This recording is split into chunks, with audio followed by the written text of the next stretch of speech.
many of you probably know the story, but just brief cap. We started the company in 2005. We launched in June 2006, got funded in October 2006, and sold to Vodafone in May 2008. So a pretty quick and very, very exciting journey.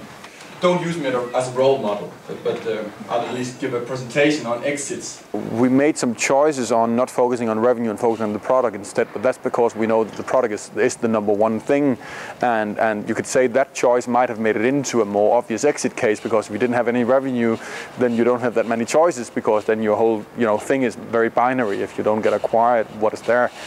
Do I believe that we could have made it to the revenue? Maybe not, but it would have taken another period of time that would definitely have taken us into the credit crunch and what have you, and then we might not survive that period, right? And a lot of presentations, really lame presentations, have this 1 to 2 pages towards the end saying exit strategy. No, it wasn't set out to be an exit case. We didn't have a slide with an exit strategy, and I don't believe in those companies that is doing it just to exit. Because if you do something, if you go into a room with the aim of leaving the room again, you're not making any impact. While discussing with Vodafone, we acquired another company on the Danish mobile scene. It was a small acquisition compared to what the acquisition that Vodafone made, but still was an acquisition that got us some PR, and it was an acquisition that also showed that we wanted to take the product in more this location focused. So yeah. Those were the kind of, I wouldn't call them adjustment, but actions we made to show that we were really serious about that. You're not buying a lame duck that's just waiting to be acquired. But as I alluded to in the beginning, I don't know that much about exit. I've done one.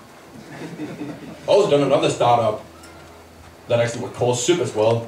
That we didn't go bankrupt, but we kind of just stopped doing it after 9 months. So also have a failure. So I'm kind of a 50-50 guy so far.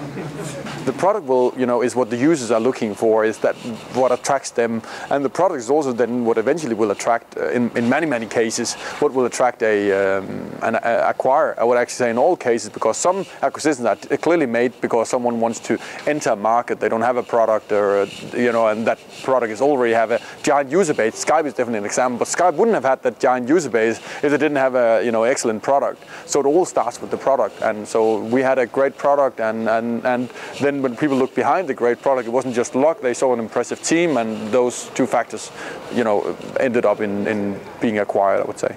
And did I feel like successful the day we signed with Vodafone?